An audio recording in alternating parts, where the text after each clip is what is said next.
somebody who's severely depressed, right, does not have the capacity to go run. Yes. I think it's important that you don't just wait when they're slipping. That you're a present friend or family member. Oh, yes. Exactly. Ulisiko when I was running. Now I've stopped running. You're like, hey. Hello, and welcome to yet another episode of the Conversation Capital. So excited to have a beautiful guest, but before I get there, I want to say thank you so much for all the love you continue to show us on social media. Continue to like, share, and subscribe, and leave your comments. We want to know what you think, where you're at, and how the family is growing, and in what direction you'd like the shows to take. As always, the voice of reason, Bonga Buerta. Hey girl, how you doing? Hey. Hi. Mama Asante. I'm good. I am awesome.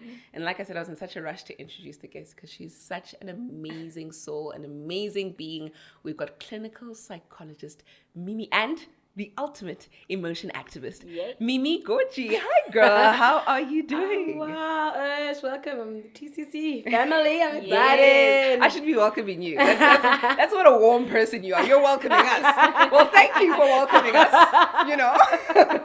Thanks for having me. Sure. You know, if we're going to get into it, you know, we know that you are the, emotion activist, and also you're a clinical psychologist. But if you could tell us more about Mimi Godji, your journey to this point, and your specialities. Sure. Yes. Journey. That's a long conversation. So yes, I studied psychology in Johannesburg, at the University of Johannesburg. So great that you started there, because to become a psychologist in this country, you need to have a master's. So undergrad, honors, master's. Yeah, guys. Also, because the problem is we get into the degree thinking that after 3 years we can become a psychologist, and money is wasted because we don't all have the capacity to go all the way. Yo, I hear that. Yeah. And even the selection criteria, it's intense. Yes, yeah. So masters, they select a few people. Our class had 7 people. That's how it is. So I'm a clinical psychologist based in Johannesburg. I work both in the public and private sector.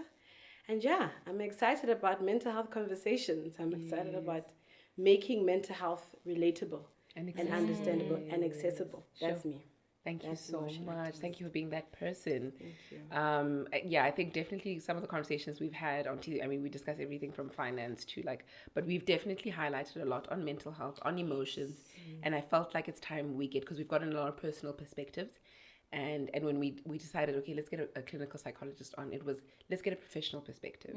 You know, let's stop feeling through. Let's actually get what do the books say on some of the matters. And so, just opening up mental health disorders. What's depression? Okay. So firstly, thank you for having these conversations, because I think it has helped a lot of people. So I am honored to be here. But what is depression? Depression is a mood disorder. So when you think about disorders or mental illness, you look at the biopsychosocial approach, but you're looking at disorders in the way you think, feel, and behave, right? So when you're talking about a mood disorder, we're speaking mostly around how you feel, but it does impact the way you think and the way you act, right? So when you talk about depression is basically, I mean, if we're using what we use, we call it the DSM. It's this book that we have all these symptoms and we discuss or look for certain criteria to classify somebody to have depression. So it's known as major depressive disorder, or MDD. And you're basically looking for a 2-week or more period of everyday symptoms of low mood or irritability, poor sleep, increased or decreased sleep, appetite, poor appetite, increased appetite, energy levels low energy levels, not high energy levels. That's more with mania. We're talking about suicidality. We're talking about using substances to cope, so using alcohol, increased use of alcohol to cope. We're talking about anhedonia, lack of excitement or desire to do the things you used to do, lack of motivation. We're talking about isolation. So can you see how I've classified it into the way you think, feel, or behave that can be disordered in some way? So if you're socially isolating, it's disordered in the way you are behaving, right? If you are, also your memory and concentration can be impacted with depression. So that's a cognitive aspect, the way you're thinking. So we look at those symptoms. We look at how many symptoms you have. for how long. So it's always about how many symptoms, how long is the duration, and then most importantly, how's it impacting your functioning. So if any of these disorders in the way you think, feel, or behave impact your functioning, so you're struggling to go to work, you're struggling to go to school, you're struggling to engage, your hygiene is poor because you've got no motivation, you've got lack of energy to do those things, then we can consider you having depression. Or MDD, major depressive disorder. Sure. And then, okay, I am a sister, I am a mother, a friend, something. And I'm sitting here, a friend of mine has been diagnosed with depression. How do I support them? I think that's ultimately for me, because I actually get this anxiety around supporting people with depression, because I always feel like I want to say the wrong thing. Even with grief, I find myself avoiding the person more than stepping closer to support them, which I know is what they need. That at that moment they need people to come in and support. But I'm just like, I'm going to say the wrong thing, So guide us through supporting. How do we support? So I'm glad you asked this question, because I know the main character in this discussion is the person who's got depression, right? Yes. But I want us to talk about the supporting characters as well, because discussing you as the sister, figuring out, like you said, some of the obstacles or hesitancies to support the person, we need to think about that, right? So I will flip-flop between what the person with depression needs and then also what you as the supporting cast needs to consider around your capacity to appropriately support that person. Right? Capacity Capacity. to appropriately Yes. support Yes. that person. Yes. Yeah. Because we all would want to, but we may not be able to do so appropriately. Sure.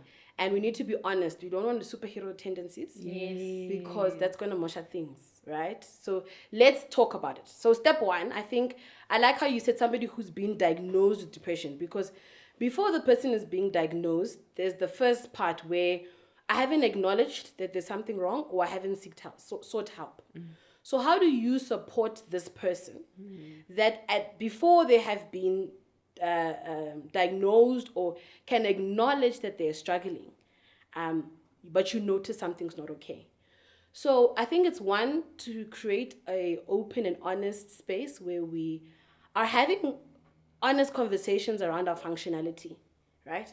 Your functionality as a supporting cast member and the person's functionality, to say, sister or chomi, I'm worried about 1, 2, 3, 4, right?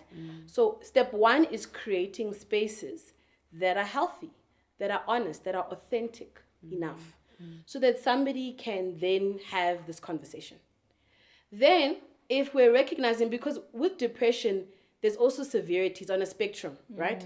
So there's mild, moderate, severe. Someone who is kind of functioning but has moments where they're drinking more and more alcohol, for example, or they're attending less and less events, right? That person, they can still go to work, but you acknowledge that there's something wrong, so you'll talk about it. So before the diagnostic stage, you can just talk and have that conversation about what kind of support do you think you need, or why are you worried, right? But then there are people who are severe, who haven't sought help at all, who are possibly like suicidal. And at that point, they've got severe depression and they don't have the capacity to access help. Like I said, the way you think, feel, and behave. So you are not thinking that this is a big enough issue to go and seek out help.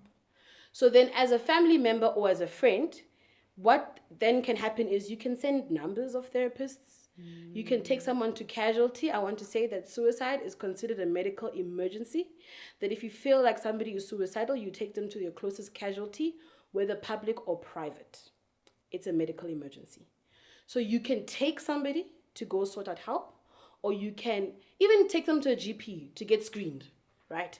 So that is pre-diagnosis or acknowledgement that there's a problem. Then when the person is actually seeking help, support could mean reminding them about their sessions, finding out how it's going, staying away from stigma around medication, stigma around you're still going for therapy, is it, what's going on. So in the phase of when they've acknowledged that they've got depression, once again, open conversations, once again, finding out what kind of support they need, once again, just being comfortable with the conversation, not being scared, because that's the thing, right? Why are we scared? What's causing? Or to be honest, to say I'm scared because of 5, 6, 7, 8. How can I support you, my friend? So that's in the mix, right? But there's also preventative measures, because somebody can then get better, and we want to prevent relapse. We want to prevent that. So how do you support a loved one when they have, they're no longer in a depressive episode? It's healthy choices. So for example, if they want to start exercising, if they want to start eating better, if they want to stay away from alcohol, because a lot of alcohol consumption can actually become a depressant. So if they want to... Backtrack, that's a lot of English. Alcohol can become a depressant, meaning that a lot of alcohol can cause depression. Yes, Is that can what you're make you saying? depressed, yes. Oh, So significant, extensive alcohol use, then it becomes a depressant. So we think it's exciting, yeah, hey, hey, ha, ha, happiness. But at some levels, it then becomes a depressant. Ooh. And so then it makes it worse. It maintains your depressive state. So this is in the instance where someone has depression. Or if you don't, if you have significant alcohol use. And I think how we think about it in the like colloquial way is we think about the fall, the drop after consuming any substance. We think it's just the drop. People will say you must chase it, or you should keep drinking to The get only way excited. to get over a Exactly, hangover is to drink get on some the next more. one, yeah. Yes, that's the cultural kind of understanding of it. But actually, it becomes a depressant, and it actually, it makes you feel even worse. Sure, that is so interesting, because I think we know that alcohol does this and that, but I didn't know that it can get you to a place where, and if you were to talk us through slightly the science behind, like what's happening in the brain when you've got depression. Sure, What is happening in the brain when you got depression? Now you're asking like I want like to, a chemical imbalance. Yeah, we hear I that. actually wanted to not you prompted something very interesting, because what we've read when you're trying to know more is that this is actually like something in the brain. It's not someone just being deciding to be sad or something, but there's something actually happening, and you guys can see it. So I think that's a very important point to delve into. What is the science? Now when you're mentioning alcohol, I'm realizing perhaps then this points towards this whole chemical imbalance. yes. Yeah. So I mean, not to go into too much detail, when you think about depression or any mental illness, like I said, there's biological causes, psychological causes, and social causes, right? So when you approach it from that perspective, yes, with some people that they could be biological causes where we're talking about the neurotransmitters, the serotonin, the dopamine, the uptakes, So what is happening biologically, chemically in your body that could impact your depression? But biologically could also be, for example, chronic pain. Okay. So somebody who's got chronic pain, the fact that they are always in pain the trigger can trigger a mood disorder. They can become depressed. Somebody who has had to get their leg amputated. Sure. Somebody who's been in hospital for a very long time, because of a medical or biological cause, right? We talk about postpartum depression, the hormonal imbalances. So it could go really wide when we think about biological causes. Sometimes where we treat the chemical, the neurotransmitter specifically related to depression, or when we treat the medical cause that is associated with depression. Okay, so that's the one area. Then there are social issues. I've lost my job. I'm struggling financially. I've experienced some kind of trauma that is associated with my low mood. I live in an unsafe country. That one it don't cause depression with. Load shedding. Load shedding. Oh my gosh. Load shedding. And you know what I like about what you're saying is that we think and I don't want to sound like I'm minimizing anything, but we think depression must be something big. Yes. To someone else, load shedding is like an inconvenience. Yes. But to someone else, it has a huge impact on their lives. Yes. So it does not mean I can't be depressed over it. I can be. Yeah. Definitely. And the impact of load shedding, the impact of the social circumstance on you as a human being and your ability to function, right? Sure. So there could be social factors. Then there could be psychological things like esteem, things like my temperament, things like the way I view life, my view on life, my view on things happening to me, Mimi, you know. you're saying something so important. So there's so many ways we can say our triggers, and they all intertwine. I'm not saying that because you've got a psychological reason behind your depression, there isn't a biological reason. They can all intertwine. Most of the time, they do. And are there people, I don't know if this is the correct term. I mean, this is TCC, so it's a safe space. But are there like people who are predisposed? I don't know if that's the right one. Yes, Like or it's in their family, genetic or factors. is there people who have a higher chance? Because of we getting actually had a guest where we were speaking about a mom who was supporting a depressed daughter, and her brother had passed away from like a suicide, and she was just talking about how she's seeing how this is like and that can it felt like a curse to her that it was reoccurring. And so we're speaking to that. Are there genetic factors? Yes, 100%. So I like the word you used, and I always teach people, I'm like, psychology should never be a secret, right? So what do we do in the wards when a patient comes? We ask for the 4 Ps, right?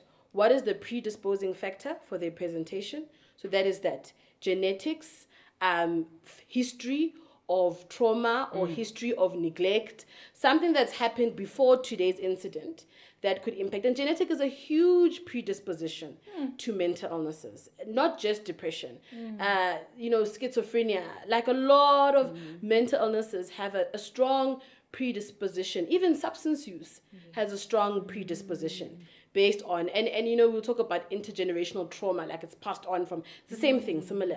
So what is predisposing you to this presentation? What is the precipitant, right? So what is the trigger? So now the trigger is my leg has been amputated, right? That's the trigger, but genetic, or like from historically, there's something that's yes. So we find out what is the precipitant, right? Then what is perpetuating? What is maintaining the disorder, right? Sure. I mean, it's being maintained because it's a long hospital stay. It's being maintained because the nurses aren't treating me negahle, I don't have support from my family. Exactly, right? So what is perpetuating or maintaining the disorder? But also what is protective? My intellect, the fact that I understand that my leg had to be amputated because if it wasn't, the gangrene was going to spread, and so my intellect sometimes can help me, or the support structures, or those kind of things. So what is protective in this case? Protective in the sense of protecting you from getting, or from keeping the depression up, or from making it more severe. Okay. Yes. Okay. So what is protecting us? Like these conversations are protective factors. Oh yeah. Because the more you stay in spaces where you are informed, the more you know what to do the next time. I hear what you're saying. Okay, now I understand protection. Okay. Yeah. Ooh, yeah, because I mean those are factors that can sometimes even be positive, but they can also make certain situations go under the radar for a very long time. Yes. It becomes prolonged because you're under this, like if you look at substance abuse, if somebody is a substance, uses certain substances, but is in a rich family or a family that, protects them, and they don't end up looking like the typical nyaupe boy that but they're also using certain substances that are similar, but because of this protection where they're always clean, they're always fed, they're not necessarily losing it, that's protecting and elongating the period that this, mental health issue could go on and on and on. And that situation would put it under perpetuating, because it's they are avoiding or negating. I see how what's there was really happening. Yes, I see. So it's perpetuating the depression because there isn't honesty in the family, because we're ignoring what's happening, because we're hiding it, and we're not treating it. Sure.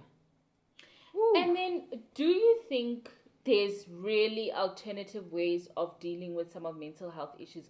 Because you find people who say, I don't want to talk to a therapist or psychologist. I prefer running, or I prefer. Are they equal, or do we at some stage have to speak or seek a professional? I think it depends on the severity. Okay. I think, like I said, the severity of your depression. Okay. Somebody who's severely depressed, right, does not have the capacity to go run. Yes. Will not even think about eating. Will be in bed all day and will be suicidal, for example. At that point, telling them, okay, let's try running, or let's try eating, or let's try, even me as a therapist. So psychologists don't work with medication. Yeah. Not all my patients or clients do I say must see a psychiatrist, right? When I get to a position where I'm like, I can't connect with you, we can't think through this together. Yeah.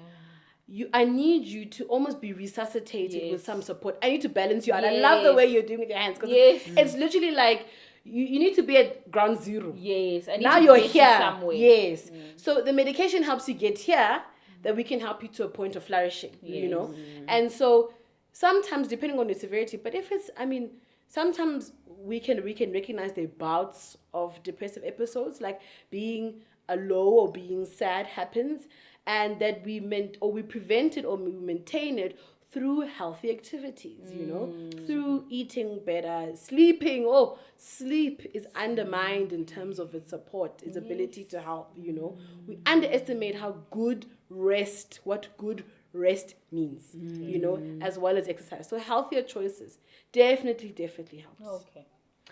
Okay. Now let's look at this person that I keep referring to, friend ABC, is now at a place where they're, in this treatment program. You've given them ABCD, and you can see them start slacking, right? We all have that, traits even in ourselves, where things are going well because you're adamant at first and you start doing better. It's almost like when you're on like a night face routine. Then you start slipping up. And you see the traits. It could be substance abuse. It could be depression. You see the traits where they're falling back into habits that you can see as a friend is going to lead them back into depression, is going to lead them back into substance abuse, is going to lead them back into... How do you interject? What do you say? So I think I think that when I spoke about the honest conversations, right? One, we need to build rapport and trust amongst one another. Do you have enough? I always say, do you have enough tickets to enter this conversation, That's right? so true. So I think it's important that you don't just wait when they're slipping. That you're a present friend or family member. Yes. Exactly. When I was running. Now I've stopped running. You're like, hey. I hear that. Congratulate me when I run. Yes. So that when I stop running, you can say, how friend. You've earned the ability to be hey, I love what's that. happening, right? That's so true. So the first thing is that, can we be consistent? And that's why I said, as supporting cast, we have to understand what are our limits to consistency. If you can't tag somebody in, then if you can't do it, tag someone in to be like, the next person, the next friend, the next cousin, I'm taking a backseat. Don't you want to just check on this person in this time? Because I don't have capacity at this moment, right? So you need to know what your limits are. Even taking them to therapy, saying them, go to your therapist. I have people, it's actually interesting. I thought it was very powerful. I had a friend, or I had a client whose friend paid for her sessions. Yes. And I was like, that's some support. Because she knew that she couldn't sit through some of that content, but said, can I sponsor therapy for you? Because I can't reach these things. So that's the one thing. But when you see somebody slipping, one, have you been there the whole time? Two, be curious. Let's not start being judgmental. Don't start by, why have you stopped? What's going on? Be curious, like, what's happening? We're no more 5 o'clock team, 5 o'clock gang. What's going on? What's happening? I'm just curious. Do you need support? How can I help you? Then the person can actually tell you, well, maybe I hurt my knee, I hurt my ankle. They can give you more context to why they've stopped. Or it's actually really hard. It's really difficult. And then you can make a decision from there how to intervene. But you can't intervene if you don't know the context. And you know what happens when someone comes into your life to correct? There's almost this defense or the wall that you put up. Like, what do you mean? Yes. And then I'm putting you on the spot kind of here. But as someone who's an emotion activist and you see what's happening, you want mental health issues to be accessible. What are some of the dangerous things as we become more woke and all of that? What are some of the more dangerous things that you're seeing become perpetuated or spread in maybe social media or us? How we casually talk about mental health. It's not to say casually talking about it is a bad thing, but what are some of the things where you're like, I'm seeing this a lot and this is not good? Are they there? That's a very interesting question. I guess because I'm never opposed to conversations. But I do think it's important that we are accurate in what we talk about. So I think my issue is accuracy. I hate, now it's coming up. At first I was like, whoa, what are the things? Then I was like, there'll always be posts that say, psychologists say, ... Like these clips that we screen grab, and because it's written a psychologist said, I'm always like, who's the psychologist? Which context? Put a reference. Who's this person? When they Where said area? It's like, I think it's really important because contexts are different, psychologists are different. And I think I've listened to one of the TCC episodes where you guys are saying they're good and bad therapists. Agreed. Even me, I agree. You understand? So I think it's very hard where someone will post something as the gospel based on it's written a psychologist said. Okay. And I think that's what I want us to be medical cautious. experts say. Yes, Be exactly. Be responsible with social media. Let the person who said it quote them, then we can go and find out how reputable is this person to the industry and whether what they're saying is. And then, as you were going through the depressive symptoms, and I think this is probably going to be one of the last questions, but I think all of us can relate to one or two or three of those. I definitely can relate to a lot, where your functionality is somehow, apprehended by some mood that you can't explain. I often say sometimes, I don't know. I don't know exactly what's getting me down and out. And I've learned that sometimes, just learning how to identify as a goal in itself, like just learning that actually that thing that colleague of mine said is actually bothering my peace.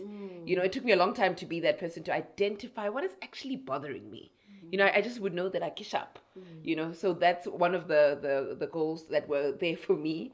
And so that being said, how do we in our, judging ourselves, judging the people, not judging such a bad word, but looking at somebody like that's close to you, assessing them and being like, depression, or, along those lines, how, or what markers do we use that we now say, okay, now I need to go out and reach for help, I kish up. Yeah. So I'm happy you said, bonga hash up. Yeah, I'm happy you said that, what's this thing? Sometimes we have bad days. Sometimes we're sleeping for long. We don't want to go to work. It happens, right?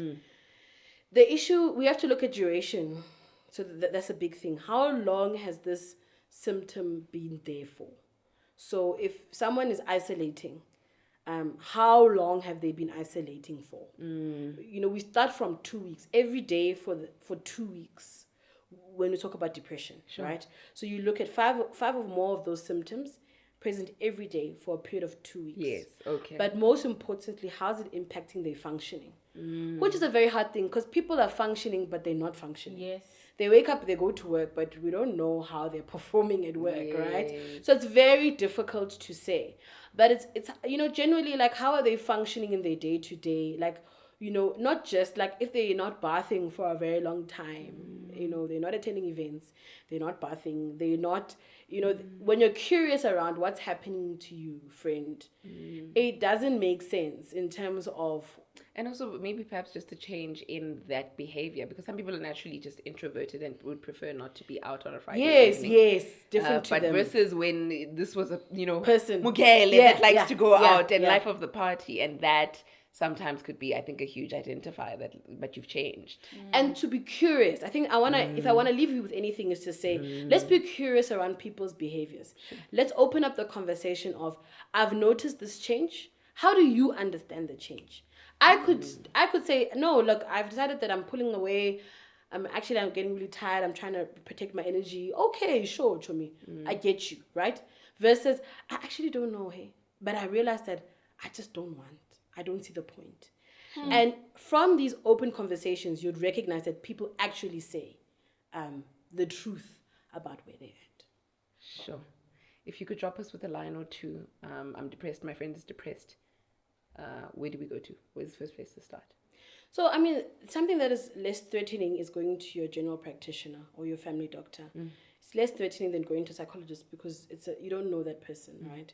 So, yes, you can like Google search psychologist in my area. But I think it's helpful to start with a family GP that you know, your family doctor, because they too can screen, and it's less intimidating. You know what to expect, because a lot of times people will look for psychologists and never go. I get lots of requests and people never pitch, right? Oh my. Because it's very intimidating. Ursula Starting. Mariani.